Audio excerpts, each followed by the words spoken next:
Hello SSC 27 and 28 বেসের স্টুডেন্টরা এবং দাখিল পরীক্ষার্থীরা, আজকে আমরা আলোচনা করব মূলত তোমাদের নবম দশম শ্রেণী বইয়ের বাস্তব সংখ্যা অধ্যায়ের এমসিকিউ নিয়ে আলোচনা করব। দেখো, বাস্তব সংখ্যা এটা হচ্ছে প্রথম অধ্যায়, নবম দশম শ্রেণীর প্রথম অধ্যায় বাস্তব সংখ্যা অধ্যায়ের এমসিকিউ। দেখো, আমি প্রথমত লিখে রাখছি সংখ্যা মূলত হচ্ছে দুই প্রকার, একটা হচ্ছে বাস্তব সংখ্যা আর একটা হচ্ছে অবাস্তব সংখ্যা। এখন বাস্তব সংখ্যা কি? বাস্তব সংখ্যা হচ্ছে আবার দুই প্রকার, একটা হচ্ছে মূলদ সংখ্যা আর একটা হচ্ছে তোমার অমূলদ সংখ্যা। মূলদ সংখ্যা আবার দুই প্রকার, একটা হচ্ছে পূর্ণ সংখ্যা আর একটা হচ্ছে ভগ্নাংশ সংখ্যা। এবং ভগ্নাংশ সংখ্যাগুলো কি কি? ভগ্নাংশ সংখ্যা হচ্ছে তোমার যেমন দেখো 2/3, 4/5, এগুলো হচ্ছে ভগ্নাংশ সংখ্যা। দেখো, পূর্ণ সংখ্যা আবার তিন প্রকার। পূর্ণ সংখ্যা হচ্ছে তিন প্রকার, একটা হচ্ছে ধনাত্মক পূর্ণ সংখ্যা, ঋণাত্মক পূর্ণ সংখ্যা আর একটা হচ্ছে তোমার জিরো। এখন ধনাত্মক পূর্ণ সংখ্যা কি? ধনাত্মক পূর্ণ সংখ্যা হচ্ছে তোমার 1, 2, 3, 4, 5, এগুলো হচ্ছে আবার স্বাভাবিক সংখ্যা। এগুলোকে ধনাত্মক পূর্ণ সংখ্যা বলে, আবার স্বাভাবিক সংখ্যা বলে, স্বাভাবিক সংখ্যা। তার মানে যেটা তোমার ধনাত্মক পূর্ণ সংখ্যা ওটাই হচ্ছে স্বাভাবিক সংখ্যা। তাহলে ধনাত্মক পূর্ণ সংখ্যা কি? 1, 2, 3, 4, 5, মানে এটা চলমান, যা আছে 6, 7, 8 যা আছে এটা হচ্ছে ধনাত্মক পূর্ণ সংখ্যা, আবার এগুলো হচ্ছে স্বাভাবিক সংখ্যা। এখন ঋণাত্মক পূর্ণ সংখ্যা কি? ঋণাত্মক পূর্ণ সংখ্যা হচ্ছে তোমার যেমন দেখো -1, -2, -3, -4, এগুলো হচ্ছে তোমার ঋণাত্মক পূর্ণ সংখ্যা। তাহলে ঋণাত্মক পূর্ণ সংখ্যার আগে অবশ্যই কি থাকে? মাইনাস থাকে। দেখো -1, -2, -3 এন্ড -4। তাহলে জিরো কোন ধরনের সংখ্যা? তোমাদেরকে অবশ্যই মনে রাখতে হবে জিরো এটা হচ্ছে জোড় সংখ্যা। জিরো কোন ধরনের সংখ্যা? জিরো হচ্ছে তোমার জোড় সংখ্যা। তাহলে জিরো জোড় সংখ্যা হলো, জিরো কি মূলদ সংখ্যা? হ্যাঁ, জিরো হচ্ছে তোমার মূলদ সংখ্যা আর জিরো পূর্ণ সংখ্যাও। এ দেখো, জিরো একসাথে জোড় সংখ্যা, জিরো মূলদ সংখ্যা এবং জিরো পূর্ণ সংখ্যা। তোমাদেরকে এটা মাথায় রাখতে হবে যে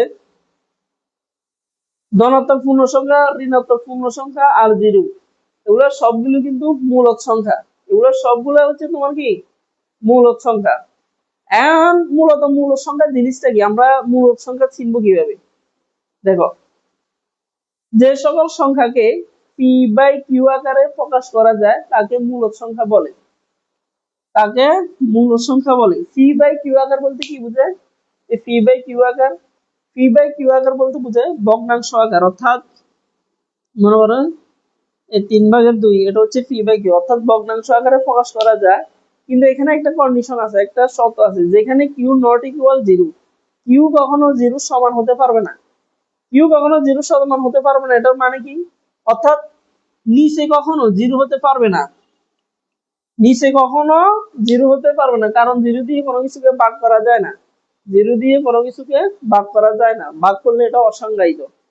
তার মানে কিউ নট ইকুয়াল জিরো মানে নিচে কখনো জিরো হতে পারবে না। নিচে জিরো হলে এটা মূলদ সংখ্যা হবে না, এটা হবে অমূলদ। তারপরে দেখো, মূলদ সংখ্যার কিছু বৈশিষ্ট্য আছে। একটা হচ্ছে যেটাকে পি বাই কিউ আকারে অর্থাৎ ভগ্নাংশ আকারে প্রকাশ করা যায়। আরেকটা হচ্ছে তোমার নিচে কখনো জিরো হতে পারবে না। আরেকটা হচ্ছে তোমার সসীম দশমিক সংখ্যা মূলত মূলদ সংখ্যা। এখন সসীম দশমিক জিনিসটা কি? সসীম দশমিক জিনিস হচ্ছে তোমার দশমিকের পরে দেখো 3.2412, এটা হচ্ছে সসীম দশমিক, অর্থাৎ যেটা শেষ আছে। দেখো এখানে টুর পরে আর কোনো সংখ্যা নেই, তার মানে এটা শেষ আছে, তার মানে এটা হচ্ছে মূলত মূলদ সংখ্যা। আর এগুলার বাইরে যা আছে সবগুলো হচ্ছে অমূলদ। এগুলার বাইরে যা আছে তাহলে এটা হচ্ছে সসীম দশমিক, আর যদি অসীম হইতো তাহলে এটা অমূলদ। মানে যেটা মূলত মূলদ না, যেটা মূলত মূলদ না ওটা হচ্ছে তোমার অমূলদ সংখ্যা। চলো আমরা এমসিকিউ দিয়ে এগুলা প্র্যাকটিস করি।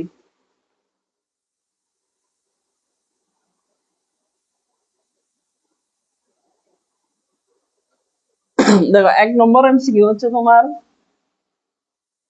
0.33 এর সাধারণ ভগ্নাংশ কোনটি? 0.33 এর সাধারণ ভগ্নাংশ কোনটি?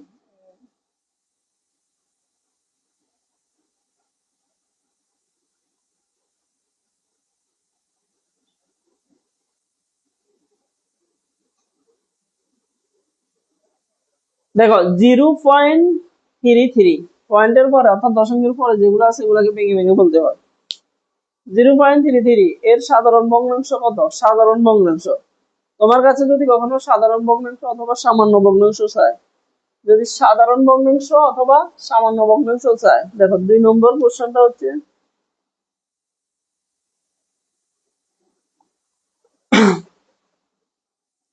জিরো পয়েন্ট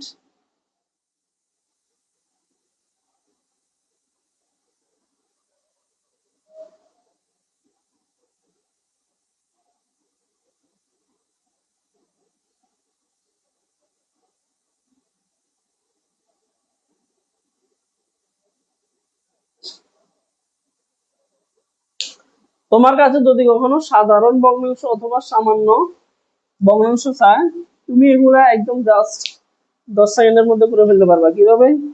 দেখো 0.33 এই 3 দুটোটার উপর আছে কি? পুনঃপুনিক। আমরা জানি কি পুনঃপুনিকের মানে হচ্ছে 9। দেখো পুনঃপুনিকের মানে হচ্ছে কি? 9 অর্থাৎ 9। এখন এটা তুমি কিভাবে সমাধান করবা? দেখো এই 0.33 দুটোটার উপর আছে কি? পুনঃপুনিক মানে কি? তো 9। তুমি প্রথমত খেয়াল করবা যে দশমিকের পরে কয়টা সংখ্যা আছে। এখানে দেখো তো দশমিকের পরে কয়টা সংখ্যা আছে? দশমিকের পরে সংখ্যা আছে কয়টা? দুইটা। দুইটার মাথা কি পুনঃপুনিক আছে? হ্যাঁ, দুইটার মাথা পুনঃপুনিক আছে। এখন দুইটার মাথা যদি পুনঃপুনিক থাকে, এখন আমি বলছি কি পুনঃপুনিক মানে কি? তো 9। তাহলে তুমি দশমিকের পরে যে সংখ্যাগুলো আছে, যতগুলো সংখ্যার উপর পুনঃপুনিক আছে ততগুলা 9 দিবা নিচে। ততগুলা 9 দিবা কোথায়? নিচে। এবার উপরে লিখবা তোমার টোটাল সংখ্যাটা জিরো বাদে। উপরে তোমাকে লিখতে হবে টোটাল সংখ্যাটা। জিরো যদি একদম তোমার হাতের বাম পাশে থাকে, তাহলে ওই দশমিক আর জিরো এটা লেখার দরকার নেই। আবার বলতেছি, দেখো জিরো যদি একদম তোমার হাতের বাম পাশে থাকে, মানে অঙ্কের বাম পাশে থাকে, তাহলে তোমার দশমিক আর জিরো এটা লেখার দরকার নাই। উপরে শুধু তুমি টোটাল সংখ্যাটা লিখবা, যেমন 33। তার মানে এটা হচ্ছে আমাদের কি? আনসার। 2 নম্বরটা দেখো 0.45 এর সামান্য ভগ্নাংশ কত? সাধারণ ভগ্নাংশ যে কথা, সামান্য ভগ্নাংশ একই কথা। এটা আমরা করি দেখো। তাহলে এখানে দেখো যে দশমিকের পরে কয়টা সংখ্যা আছে? দশমিকের পরে দুইটা সংখ্যা আছে। দুইটা সংখ্যার উপর পুনঃপুনিক আছে, এই জন্য নিচে দুইটা কি দিব? 9 দিব।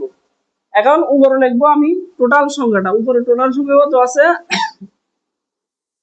45, মানে 45। তাহলে আমি জিরো দশমিক কেন লিখলাম না? কারণ জিরো জিরো যদি একদম হাতের বাম পাশে থাকে, তাহলে আমাদের দশমিক আর জিরো লেখার দরকার নেই। এখন দেখো অপশনে যদি তোমার এটা আনসার থাকে, তাহলে তুমি এটাই আনসার দিবে। আর যদি বলে যে তোমাকে কাটাকাটি করতে, যদি এটা না থাকে, তাহলে তুমি একটা নির্দিষ্ট সংখ্যা নিতে হবে, যে কোনো নির্দিষ্ট সংখ্যা, যে সংখ্যাটাকে দিয়ে তুমি এটাকে ভাগ করতে পারো, এটাকে ভাগ করতে পারো। এখন এমন কোন নির্দিষ্ট সংখ্যা আছে যে উভয়টাকে ভাগ করা যায়? হ্যাঁ, আছে তো। তাহলে এই 45কে যদি আমরা 11 দিয়ে ভাগ করি, তাহলে 11×2=32, 11×2=22, 3×11=33, 4×11=44। তাহলে 11 দিয়ে যাচ্ছে না, তাহলে 9 দিয়ে করবো। 9×2=18, 3×9=27, 4×9=36, 5×9=45। তাহলে এটাকে যদি আমরা 5 দিয়ে কাটি, তাহলে উপরে পাই কত? 5।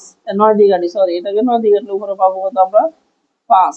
আর এটাকে যদি 9 দিয়ে কাটি, আমরা পাবো কত? 9, 11, 99, পাবো কত? 11। তার মানে আমাদের এটা হচ্ছে অ্যান্সার 11/5। এটা হচ্ছে আমাদের আনসার।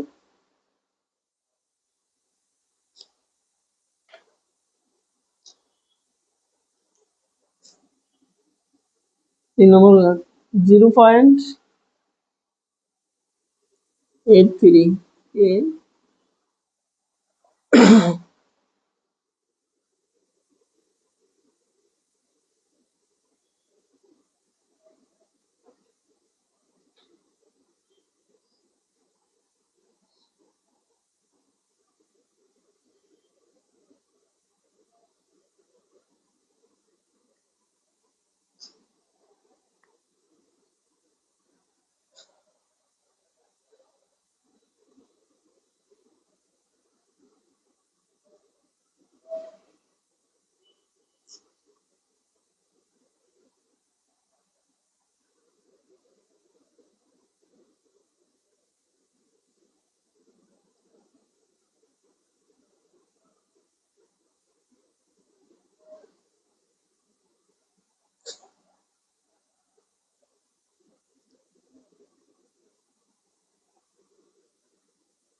এই যে আমি এখানে যে কোশ্চেন গুলো লিখছি এগুলা বিভিন্ন কিন্তু বোর্ড কোশ্চেনের প্রশ্ন, বিভিন্ন বোর্ড পরীক্ষা আসে, যেমন মাদ্রাসা বোর্ড, স্কুল বোর্ড।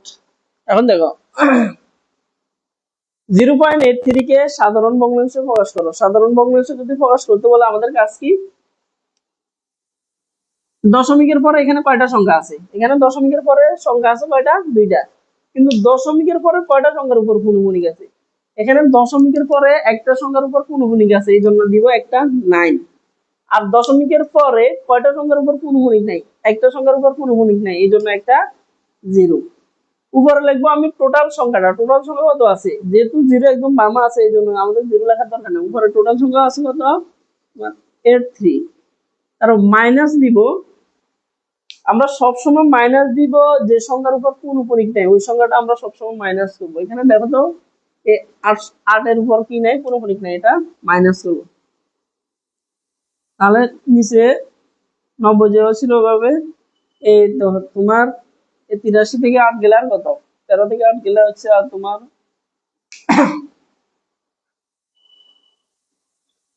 7 দাগে 5, তাহলে 83 থেকে 8 গেলে আর তোমার 75। অপশনে যদি তোমার 90 বা 75 থাকে এটা হচ্ছে আমাদের আনসার। কিন্তু যদি এটা না থাকে তাহলে এমন একটা নির্দিষ্ট সংখ্যা দিয়ে ভাগ করবা যাতে এই দুইটাকে ভাগ করা যায়। তাহলে কোন সংখ্যা দিয়ে এটাকে ভাগ করা যায়? যদি আমরা 15 নিই, দেখো 15 দিয়ে কি 75 কে ভাগ করা যায়? 15 দুগুণে 30, 15 5 40 60 15 60 5 15 75। আমরা 15 দিয়ে 75 কে ভাগ করলে আমরা উপরে পাই কত? 5। 15 দিয়ে যদি 90 কে ভাগ করি 6 15 90, তাহলে আলটিমেটলি আমাদের আনসার হচ্ছে 6/5।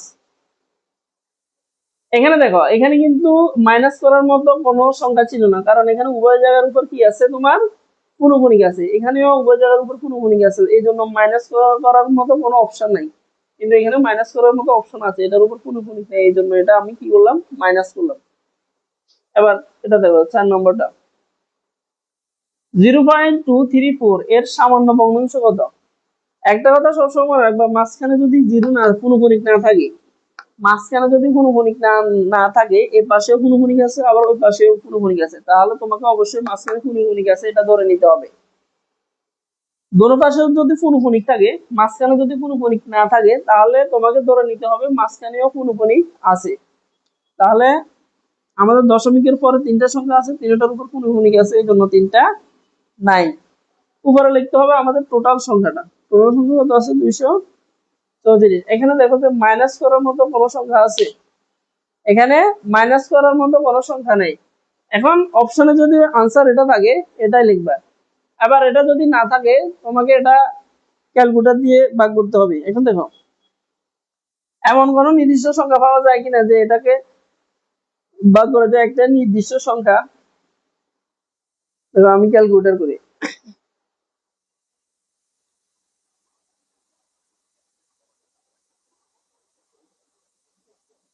এটাকে যদি আমরা 11 দিয়ে কাটি, 999 ভাগ 11, 11 দিয়ে কাটা যায় না, 111। ঠিক আছে, এই দেখো এটাকে আমরা 999 কে যদি আমরা এই 9 দিয়ে কাটি, তাহলে আমরা নিচে পাই কত? দেখো এই 999 ভাগ 9, তাহলে নিচে পাই কত?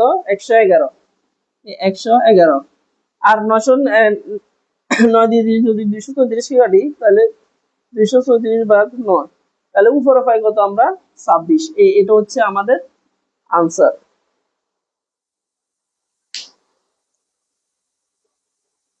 5 নম্বর কোশ্চেন। 0.555 এ শুধু লাস্টে 5, যে 3 নম্বর 5 যেটা আছে এটার উপর আছে কি? পুরোপুরি।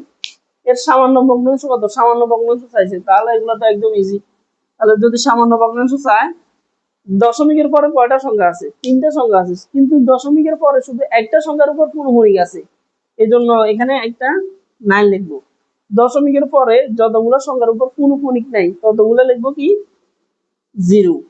উপরে আমাদেরকে লিখতে হবে টোটাল যে সংখ্যাটা আছে, উপরে 0 বাদে টোটাল সংখ্যা আছে 555, মাইনাস করব যে সংখ্যাগুলোর উপর পূর্ণগুণিক নেই। এখানে 2টা সংখ্যার উপর পূর্ণগুণিক নেই, এই 2টা সংখ্যা লিখবো।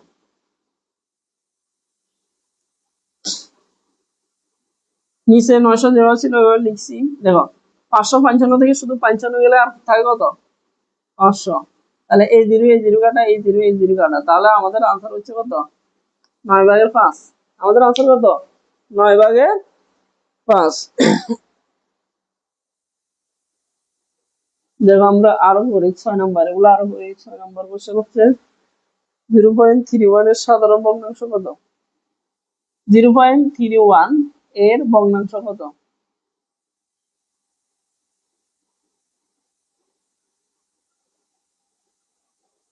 দেখো দশমিকের পরে একটা সংখ্যার পুরোপুরি, একটা সংখ্যার উপর পুনঃপুনিক আছে এই জন্য একটা নাই, একটা সংখ্যার উপর পুনঃপুনিক নাই এই জন্য একটা জিরো। উপরে তোমাকে লিখতে হবে টোটাল সংখ্যা, টোটাল সংখ্যা কত আছে? 31। এখন মাইনাস করতে হবে তোমাকে যে সংখ্যার উপর কত কি নাই, পুনঃপুনিক নাই। পুনঃপুনিক নাই কার উপর? 3 এর উপর। 90 যেভাবে ছিল এভাবে। 31 থেকে 3 গেলে 28 কত? 28। অপশনে যদি এটা থাকে তোমার এই 28/90, এই 90/28, এটা হচ্ছে তোমার আনসার। যদি এটা না থাকে তাহলে তোমাকে নির্দিষ্ট সংখ্যা একটা দিয়ে ভাগ করতে হবে। নির্দিষ্ট সংখ্যা এটা কি? আমরা যদি 2 দিয়ে ভাগ করি এখানে 45 পাই, আর 28কে 2 দিয়ে ভাগ করলে আমরা পাই কত? 14। 14 দুগুণে 28 আর 45 দুগুণে 90।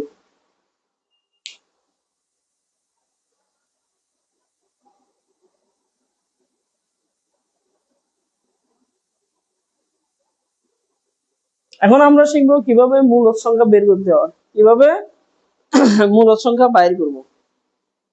এখন আমরা এটা শিখবো।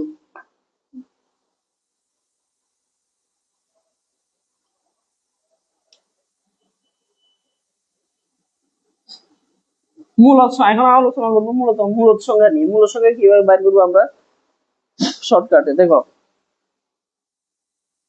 এখানে লিখলাম √109,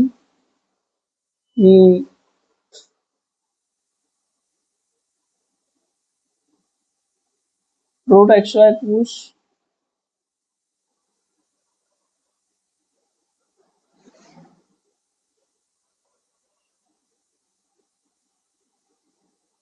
√29।